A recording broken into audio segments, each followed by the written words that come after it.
Well, we're loading. Chapter 11, Nightmare. At 7:30 on the morning of November 5th, Calder was hunting for his sneakers. Petra was looking under the living room sofa for her hairbrush. Both reached their kitchens at the same moment. So we've always been seeing Calder and Petra doing their different things at the same time. And here they are doing very similar things. It's a coincidence again. In the Pillay household, Calder's parents were pouring juice, pouring out cold cereal boxes, and talking. Calder caught the words tragic and shocking. What's the matter? He asked. In Petra's kitchen, her mom was making cheese sandwiches and talking to her dad. Petra heard her mother say, How could a thing like this happen? I mean, whose fault is this? Petra read the headlines. On the front of the Chicago Tribune, which is the name of a newspaper, in giant letters were the words, Vermeer vanishes. Irreplaceable treasure disappears between Washington and Chicago. So that's exactly the painting that they had called about in the last chapter, and it was going to be put on show in Chicago. And it's the lady writing. So this is a huge coincidence. Petra sat heavily on a kitchen chair and began to read. A 1665 Vermeer painting entitled A Lady Writing was stolen this past weekend when in transit between the National Gallery of Art in Washington, D.C. and the Art Institute of Chicago. The painting was to be the centerpiece of an exhibit to open next week at the Art Institute. A Lady Writing is, according to curators at the National Gallery, of absolutely incalculable worth. That means it's so valuable that they can't even say how much money it's really worth. One of 35 known works by Dutch artist Johan Vermeer, it is without doubt one of the most valuable paintings to have been stolen in the 20th century. In an emotional telephone interview, N.B. Jones, the curator in charge of arranging the loan, said, This is every museum's nightmare. This is an exquisite and fragile painting that needs to be kept in certain atmospheric conditions. Very old paintings, if you put them in the wrong type of temperature, it will actually damage the painting. So they're saying that this extremely valuable painting needs to be taken really special care of. It is easily worth millions of dollars, but could never be sold on the black market. It must have been targeted for theft by an individual collector. This is a tragedy of indescribable proportions. According to sources at the Art Institute, the painting arrived with armed guards late yesterday afternoon. When it was unpacked with great excitement by a group of conservators and curators, the case was found to be empty. A printed note was taped to the packing materials. It read, You will come to agree with me. Ooh, that's very spooky. Meaning that the person who stole it thinks that eventually people are going to think he was right or agree with him for stealing it. I don't know. Every attendant and armed guard who was near the painting from the time it left Washington has been identified and is being held for questioning. Petra could hardly breathe. She had to find Calder. Calder listened to his parents read part of the article aloud. I knew it, he muttered to himself. What's that, Calder? It's upsetting, isn't it? Calder's dad peered at him over the paper. As Calder ran down the hall, he heard his father remarking to his mother, Must have spelling today. Calder was down the steps in one leap and running towards Petra's house. He arrived just as she stepped out. One look at each other and both knew it wasn't necessary to break the news. They sat down on the curb at the end of Petra's walk. We knew it, right? We knew ahead of time. Calder began fiercely tearing up fallen leaves. Yeah, yeah, but we didn't really know. Petra's voice was strangled sounding. Besides, who would have paid any attention to two kids talking about what sounds like a few coincidences? There's no question now that there's something really creepy going on here, and that we're somehow mixed up in it. Calder looked at Petra directly for the first time. I mean, how could we have just stumbled on all of this stuff? Petra didn't disagree. It sounds nutty to say, but I think the Vermeer woman is depending on us, kind of like she's been waiting for us to catch up. They were both silent for a moment. So that's kind of spooky, like they were, destined to be involved in this somehow. Calder stood up. So what do we, they were both silent for a moment. Calder stood up. So what do we do now? What Charles Fort would do. Pay attention and keep our heads. Keeping your heads means not getting too out of control or getting too distracted. So take a look at this picture again. I think there's a couple of interesting things to see, and notice if you see anything that we've seen in other illustrations. And keep looking, really look carefully, because I think there's a couple of interesting things here. Ms. Hussey turned up at school that morning with her arm in a sling. She explained that the lights had gone out in her house the night before and that she'd fallen. What had seemed intriguing just a couple of days ago suddenly felt sinister to both Calder and Petra. Petra's dream painting had been stolen. Petra's dad was acting weird. Calder was worried about Tommy, and now Miss Hussey was hurt.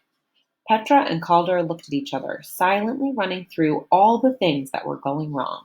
Who or what would be next? Miss Hussey had the newspaper under her arm, and the first thing she did was read aloud the article about the Vermeer painting. This started a discussion about art theft and about how thieves sometimes cut canvases out of frames. Miss Hussey told them about a theft in 1990 at the Isabella Stewart Gardner Museum in Boston. Thieves had dressed as police and had gotten the night security guards to let them in. Then they tied up the guards, turned off the alarms, and stole at least 10 paintings, including a Vermeer and a Rembrandt. Those paintings were still missing. She told them a number of other stories about art thefts, some of the plottings ingenious and some a mess. So this story that she's telling about the museum in Boston is true. So that's really true. And if you go to that museum, the places where those pieces of art are still there because they don't change anything in that museum. So you can see where they were stolen from, which is quite wild. We just have to hope, Ms. Hussey said, that this thief is not a professional.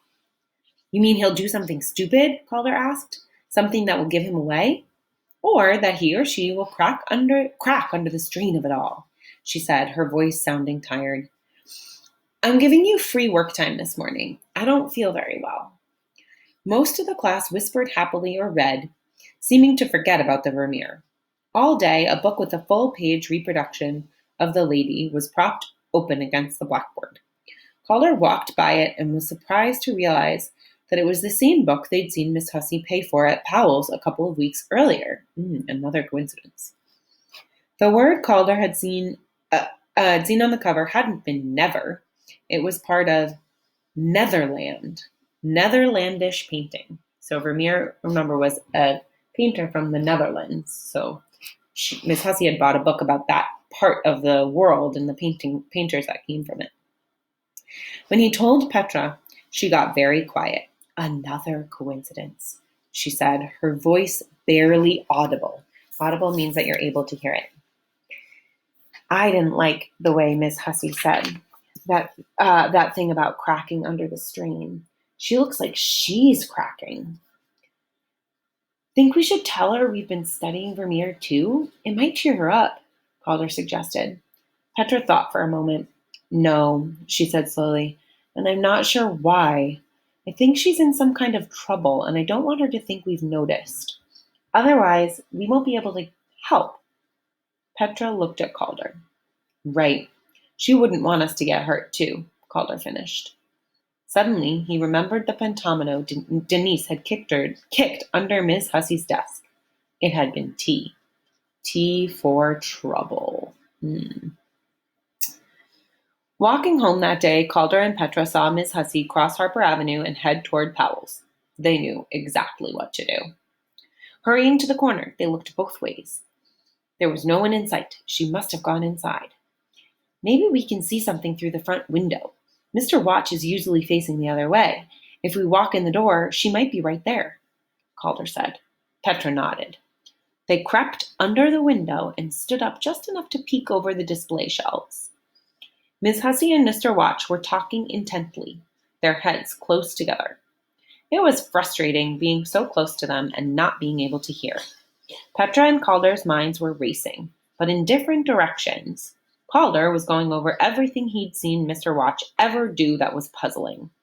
Why did he spend so much time in the art section of the store? It seemed like he was always straightening books over there. Why had he been so friendly to Mrs. Sharp, walking her to the store before Calder started her deliveries? And were he and Miss Hussey friends? Petra was wondering what had made Miss Hussey buy that art book weeks ago, and whether it was just a coincidence. Miss Hussey was very adventuresome. Had she gotten herself in over her head somehow? Had she really just fallen the night before? Did her injuries have anything to do with a lady writing? So maybe Petra thinks that Miss Hussey is somehow involved in the theft. Heading back down their block, Petra and Calder shared their worries. If they hadn't turned around, they would have seen Miss Hussey and Mr. Watch leave the store together. If they had turned around, they would have seen Miss Hussey and Mr. Watch leave the store together. Miss Hussey was carrying a thick package under her good arm. What do you think is in that package? I wonder. The Chicago Tribune editorial board printed this unsigned letter the following morning. Dear concerned art lovers, I am the one responsible for the temporary disappearance of a lady writing. She remains in her frame, and no harm will come to her. She will be returned when the lies that surround the life work of Johann Vermeer have been corrected. I have committed a crime, but in my heart I know that my theft is a gift. Sometimes bold steps must be taken to uncover the truth. Here lies the problem.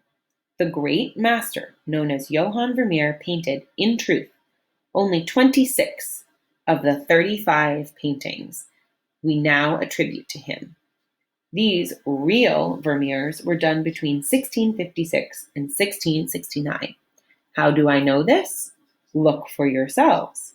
His touch is unmistakable, his vision and originality impossible to truly reproduce.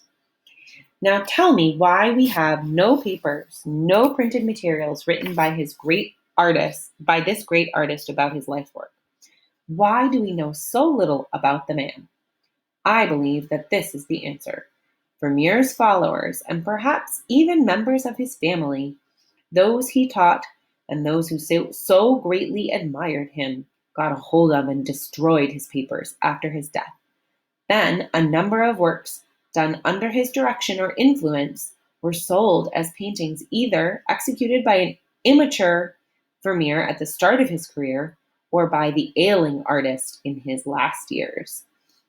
So they're saying that maybe Vermeer didn't do all the paintings that they think he did, and people who were his friends or family made some paintings with his help, like executed by an immature,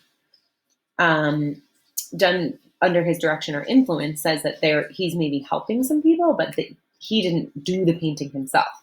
And then after he died, they burned all of his things so that they could say that he did. And maybe either when he was young and immature and he hadn't really learned how to do great painting yet, or at the end of his life when he was ailing, which means sick and not as healthy to do his best paintings. Centuries went by and Vermeer fell into obscurity. Obscure means that nobody knows you. As the master's works became more and more valuable in the 20th century, those who owned these earlier and later paintings were, of course, uninterested in the idea that they might be in ownership of a painting done by someone else. These paintings are currently in a number of big and powerful museums, including the Metropolitan Museum of Art in New York and the National Gallery in London. Who is now brave enough to correct these errors? Who but the public at large, those with nothing to lose? What should you do? First, you must simply go and look. Look at the reproductions in books about Vermeer if you cannot go to the museums. Ask yourself, after studying the great paintings of genius done by Vermeer during the 1660s and just before, whether these other works have the same magic, the same luminous glow, the same secretive, dreamlike power. Well, do they? The greatest art belongs to the world. Do not be intimidated by the experts. Trust your instincts. Do not be afraid to go against what you were taught or what you were told to see or believe. Every person, every set of eyes, has the right to the truth. These paintings will speak to you as they have to me. When you have looked as you have never looked before, you will come to agree with me. And then the record must be set straight. That means that they must kind of correct what history says about which are the paintings by Vermeer. And so Vermeer should be, they should know which ones were really him and which were by other people. To do this, you must protest. You must be difficult and impossible to ignore. I hope you will write by the thousands to museum officials, to newspapers, to those in power. When the surviving life work of this great painter has been correctly identified, I will return a lady writing. I eagerly await your involvement. Eagerly, it means that you really want it to happen. And so he or she who's writing this is saying they're really waiting for people to get involved and do what they should do. I will be setting up a website where you may post letters on a computerized message board. They will be kept by me and they will be read by the world. As for the three people who received a letter from me in October, you know who you are. I cannot thank you enough. The part you have played has been invaluable. I congratulate you all on your pursuit of the truth. So that's the end of the letter. And remember that the letters that we read about in the very, very beginning ended in the same way. I congratulate you on your pursuit. It means you're looking for the truth.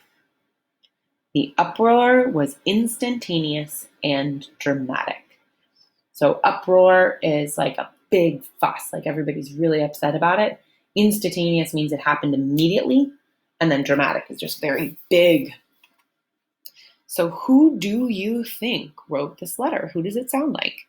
Who do you think might have stolen the painting? And do you think it was a good thing to steal the painting and have people try to figure out if the other paintings are really by Vermeer or not? I guess we'll find out.